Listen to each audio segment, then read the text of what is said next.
Hello everyone.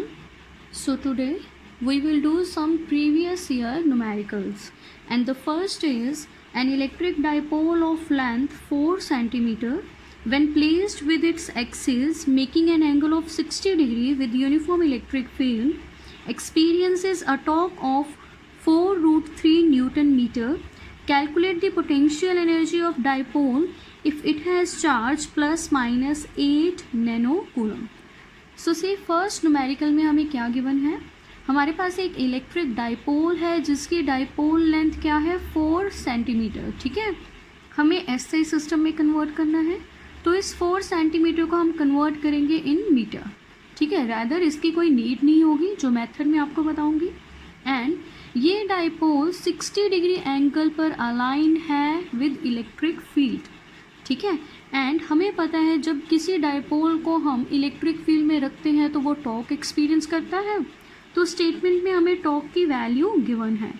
उन्होंने बोला है कि पोटेंशियल एनर्जी फाइंड करें डाइपोल की, एंड डाइपोल के चार्जेस क्या है plus minus 8 nano coulomb. See dipole क्या होता है, a pair of equal and opposite charges separated by some distance. तो ये पेयर है इक्वल एंड ऑपोजिट चार्जेस का. See plus minus 8 nano coulomb pair बन रहा है, मीन्स एक चार्ज है हमारे पास पॉजिटिव 8 नैनो कूलम का, सेकेंड चार्ज है हमारे पास नेगेटिव 8 नैनो कूलम का. ठीक है, सो हमें फाइंड क्या करना है, potential energy. So see in solution as we know potential energy का फॉर्मूला क्या है, U is equal to minus PE cos theta. Let this be equation number 1.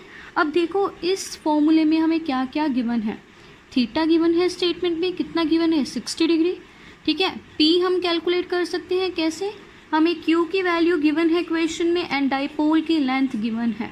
ठीक है, रेदर इसकी नीड नहीं होगी, बट हमें इनडायरेक्टली P की वैल्यू भी पता है. ठीक है, सो क्या चीज़ अननोन है, E electric field is unknown.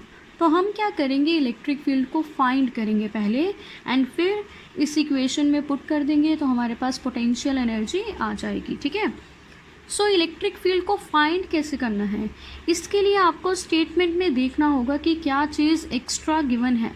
सी हमें स्टेटमेंट में टॉर्क गिवन है, तो हमें पता है टॉर्क मीन्स टाउ, इसका फॉर्मूला क्या होता है PE साइन थीटा. यहाँ से हम इलेक्ट्रिक फील्ड निकाल सकते हैं. इलेक्ट्रिक फील्ड क्या हो जाएगी, tau by P sine theta. तो ये वैल्यू इलेक्ट्रिक फील्ड की हम कहाँ पुट करेंगे, इस इक्वेशन में यहाँ. ठीक है, बच्चे क्या करते हैं, यहाँ पर इलेक्ट्रिक फील्ड की वैल्यू निकाल लेते हैं. आपको निकालने की अभी नीड नहीं है, आप ये वैल्यू डायरेक्ट यहाँ पुट करेंगे तो कुछ टर्म्स कैंसिल हो जाएंगी एंड इससे न्यूमेरिकल ईजी हो जाएगा. ठीक है, सो सी फर्स्ट इक्वेशन क्या बन जाएगी, U is equal to minus PE की वैल्यू इंटू कॉस थीटा. अब यहाँ पर देखो P डाइपोल मोमेंट कैंसिल हो रहे हैं. ठीक है, टॉर्क बचा and cos theta by sine theta बचा. थीटा की वैल्यू हमें पता है 60 डिग्री, टॉर्क की वैल्यू भी क्वेश्चन में गिवन है, हम वैल्यूज़ पुट करेंगे तो हमारा आंसर आ जाएगा. ठीक है, सी कैंसिल करने के बाद हमारे पास U की क्या वैल्यू आई, minus tau cos theta by sine theta. Tau की वैल्यू स्टेटमेंट में गिवन है 4√3 इंटू थीटा कितना है 60 degree, so cos 60 degree by sine 60 degree. इनकी वैल्यूज़ पुट करेंगे अब हम. See U is equal to minus tau की value as it is, cos 60 is 1/2, sine 60 is √3/2. तो 2 एंड 2 कैंसिल हो जाएंगे, √3 भी कैंसिल हो जाएगा, तो पोटेंशियल एनर्जी कितनी बचेगी -4 एंड यूनिट्स क्या है joule. So this is the answer. ठीक है, सो इसी टाइप का second numerical, an electric dipole of length 2 centimetre when placed with its axis making an angle of 60 degree with electric field experiences a torque of 8√3 Newton meter. Calculate the potential energy of dipole and dipole के charges हमें given है plus minus 4 nano coulomb.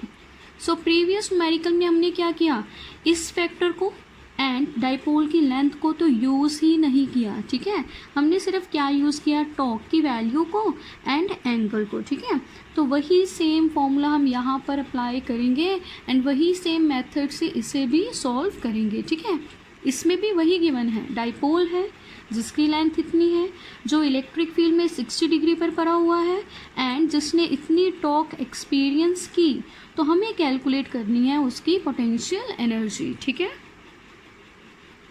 So see in solution मैंने potential energy का formula लिखा है, U is equal to minus p e cos theta. फिर से हमें थीटा की वैल्यू तो पता है, पी भी हम कैलकुलेट कर सकते हैं, बट ये हम कैलकुलेट नहीं करेंगे बिकॉज हमने देखा है प्रीवियस न्यूमेरिकल में कि पी तो कैंसिल हो जाता है, ठीक है। सो हमें यहाँ फाइंड क्या करनी है पोटेंशियल एनर्जी कैलकुलेट करने के लिए, इलेक्ट्रिक फील्ड। इलेक्ट्रिक फील्ड कैसे फाइंड करेंगे, टॉर्क के फॉर्मूले से।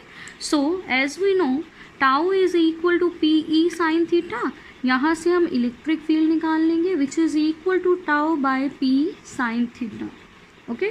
सो ये वैल्यू इलेक्ट्रिक फील्ड की हम यहाँ इक्वेशन 1 में पुट कर देंगे। So potential energy U is equal to minus p e की value into cos theta.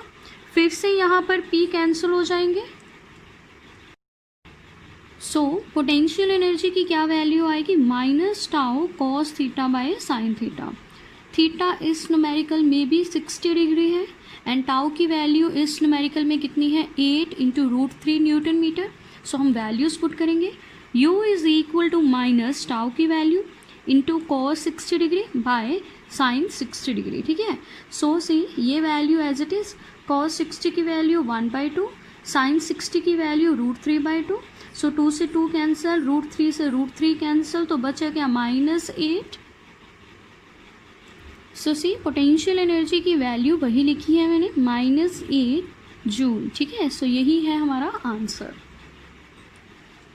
So moving on to the next numerical, ठीक है, बहुत ही ईजी है ये। See a dipole with a dipole moment of magnitude P is in stable equilibrium in an electrostatic field of magnitude E. Find work done in rotating the dipole to its position of unstable equilibrium.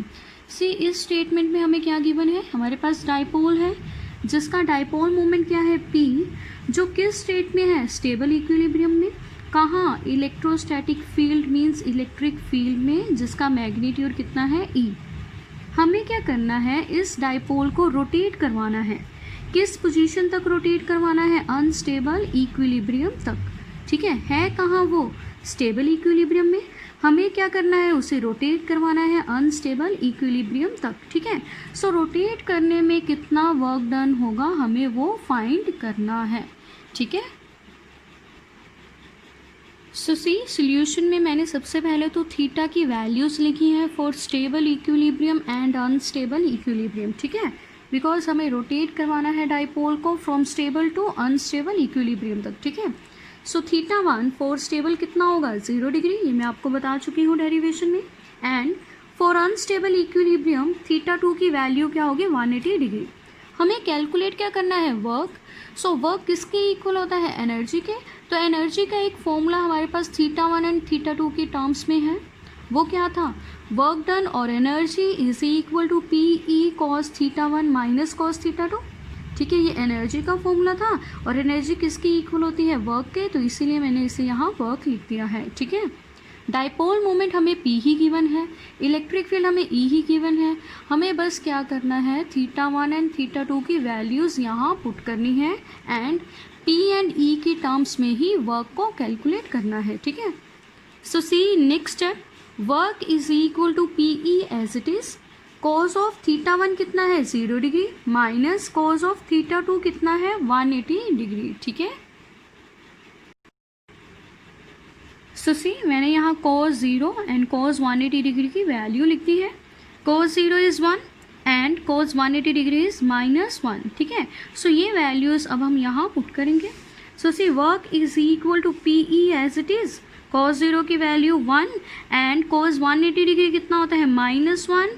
सो ये भी minus है तो ये क्या बन जाएगा, +1, ठीक है। सो वर्क कितना आएगा, 2PE, ये है हमारा आंसर, ठीक है। So moving on to next numerical. See, a dipole is present in an electrostatic field of magnitude 10⁻⁶ Newton per coulomb.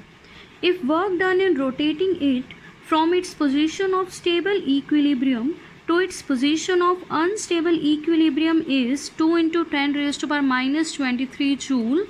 So find the magnitude of dipole moment of this dipole. So see, इस question में हमें क्या क्या given है. So see, हमारे पास एक dipole है जो इलेक्ट्रिक फील्ड में पड़ा हुआ है, ठीक है, एंड इलेक्ट्रिक फील्ड की वैल्यू अब हमें गिवन है 10 raised to power 6 न्यूटन पर कूलम. फिर हमने क्या किया, डाइपोल को रोटेट करवाया from stable equilibrium to unstable equilibrium, and dipole को रोटेट करवाने में जो भी वर्क हुआ उसकी वैल्यू अब हमें गिवन है. सी, फर्स्ट थिंग, यहाँ पर इलेक्ट्रिक फील्ड की वैल्यू गिवन है एंड वर्क की वैल्यू गिवन है, और उन्होंने बोला है कि हम डाइपोल मोमेंट मीन्स पी को फाइंड करें, ठीक है. सो सी, सोल्यूशन में मैंने सबसे पहले θ1 एंड θ2 की वैल्यूज़ लिखी है. θ1 फॉर स्टेबल इक्विलिब्रियम कितना है 0 degree, and θ2 for unstable equilibrium कितना है 180 डिग्री. ये वैल्यूज़ हमने क्यों लिखी, बिकॉज स्टेटमेंट पे हमें गिवन है कि हम डाइपोल को रोटेट करवा रहे हैं फ्रॉम स्टेबल टू अनस्टेबल, तो इसीलिए ये वैल्यूज़ हमें लिखनी है, ठीक है. एंड उन्होंने वर्क की वैल्यू हमें दी हुई है एंड इलेक्ट्रिक फील्ड की वैल्यू भी हमें दी हुई है. हमें फाइंड क्या करना है, dipole moment. So see, as we know work is equal to P E into cos θ1 minus cos θ2. जब भी स्टेबल एंड अनस्टेबल लिखा हो तो हमें यही फॉर्मूला यूज़ करना है, ठीक है. सी, यहाँ पर क्या क्या गिवन है, work is given, electric field is given, θ1 and θ2 values ये गिवन है हमारे पास. तो हम पहले θ1 एंड θ2 को सॉल्व करेंगे एंड उसके बाद p की वैल्यू इसी इक्वेशन में से फाइंड कर लेंगे. See, work is equal to P E into cos of θ1 कितना है 0 degree minus cos of 180 degree, ठीक है. सो प्रीवियस न्यूमेरिकल में भी हम इसे सॉल्व कर चुके हैं. इन दोनों की वैल्यू क्या आ रही थी, 1 + 1 कितना हुआ 2. सो हमारे पास यहाँ वर्क कितना आएगा, work is equal to 2PE. यहाँ से हम ईजिली P निकाल सकते हैं. P कितना आएगा, वर्क डिवाइडेड बाय 2E, ठीक है. सो सी, मैंने वही लिखा है, P is equal to work divided by 2E. Work की वैल्यू हमें स्टेटमेंट में गिवन है and 2 as it is. Electric field की वैल्यू भी हमें गिवन है, ठीक है. सो इसे सॉल्व करने के बाद हमारे पास डाइपोल मोमेंट कितना आएगा, 10 raised to power -29 coulomb metre, ठीक है.